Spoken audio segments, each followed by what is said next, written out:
আমার বিয়েটা পারিবারিকভাবে হয়েছিল আমার খালাতো ভাইয়ের সাথে। আমার খালা নিজে পছন্দ করেন আমাকে তার ছেলের জন্য। আমার স্বামী বিয়ের আগে থেকে আমাকে কিছুটা পছন্দ করতেন, তাই হয়তো বিয়েটা হয়েছে, না হলে বিয়ে হওয়ার কোনো সম্ভাবনাই ছিল না।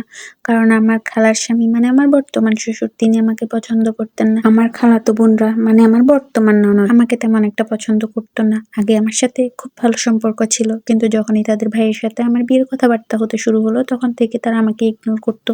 আমার সাথে তেমন একটা কথা বলতো না, মানে তাদের আমাকে পছন্দ ছিল না ভাইয়ের বউ হিসেবে। কিন্তু তাতে তেমন কোনো লাভ হয়নি। আমার খালার জোরাজুরিতে বিয়েটা সম্পূর্ণ হয়েছে। যদিও আমার স্বামীও আমাকে পছন্দ করতেন, তাই হয়তো বিয়েটা এত সহজে হয়েছে। আমার ছোট ননদ আমার বিয়ের আগে থেকে এই বাড়িতে থাকতো। তার স্বামী যেহেতু দেশের বাইরে ছিল, তাই সে শ্বশুর বাড়িতে না থেকে এখানেই থাকতো। প্রতিনিয়ত আমার সাথে ঝামেলা করতো। আমার রান্না পছন্দ হয়নি, আমার কোনো কাজই তার পছন্দ হতো না, এবং সে চাইতো তার ছেলের সবকিছু যেন আমি করি। তার ছেলেকে গোসল করানো, কাপড় চোপড় ধোয়া, তাকে খাওয়ানো, সবকিছু যেন আমি করি। যদিও বিয়ের পর প্রথম আমি সবকিছুই করেছি, কারণ আমি চেয়েছি সবার সাথে মিলেমিশে থাকতে, তাদের মন জয় করতে, কিন্তু কিছুই হলো না। মন জয় করতে না পারলেও আমি সবসময় তার কাজ করে দেওয়ার চেষ্টা করতাম। আমি ভাবতাম এক সময় না এক সময় সে ঠিকই আমার মর্ম বুঝবে, আমাকে ভালোবাসবে, কিন্তু না।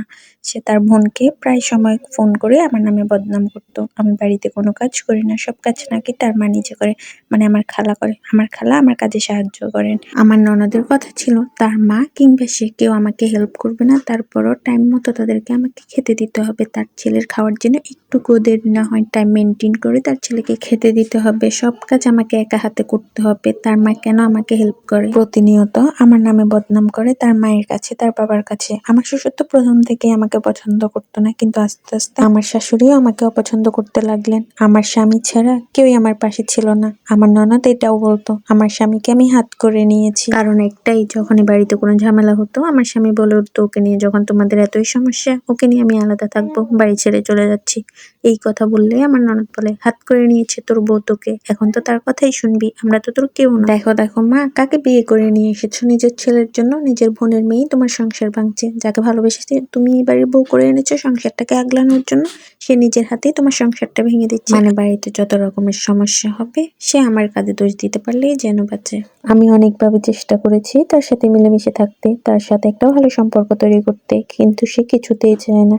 সে প্রতিনিয়ত আমার বড় ননদকে ফোন করে বলে আমি তাদের সংসারটা ভেঙে দিচ্ছি, সংসারের মধ্যে প্রতিনিয়ত আমি আগুন লাগাচ্ছি। সবাই তার কথা বিশ্বাস করতো, কারণ আমি তো পরের বাড়ির মেয়ে। আমার কথা কেই বা বিশ্বাস করবে, কেনই বা বিশ্বাস করবে? সবাই তো নিজেদের মানুষকে বিশ্বাস করবে, নিজের বোনকে বিশ্বাস করবে। তাই আমার বড় ননদও কোনোদিন আমাকে পছন্দ করতেন না। এই বাড়িতে আসলেও আমার সাথে তেমন একটা মিশতেন না, তেমন একটা কথা বলতেন না, দূরত্ব বজায় রাখতেন। প্রতিনিয়ত এরকম ঝামেলা দেখে আমার স্বামী আমার শাশুড়িকে বলেছিলেন আমার ননদ যদি এই বাড়িতে থাকে তাহলে তিনি আমাকে নিয়ে বেরিয়ে যাবেন। আরো অনেক ঝামেলার পর আমার ননদ তার শ্বশুর বাড়িতে ফিরে গেলেন এ বাড়ি থেকে। তারপর থেকে আমার শ্বশুর বাড়িতে সবকিছু স্বাভাবিক হতে শুরু করলো। আমার শ্বশুর যে আমাকে পছন্দ করতেন না, তিনি আস্তে আস্তে আমাকে ভালোবাসতে শুরু করলেন। আমার শাশুড়িও সেই আগের মতো আমাকে ভালোবাসতে শুরু করলেন। আমার শ্বশুর এবং শাশুড়ি আমাকে এখন মা ছাড়া কথা বলে না, তাদের নিজের মেয়েদের থেকেও বেশি এখন তারা আমাকে ভালোবাসেন।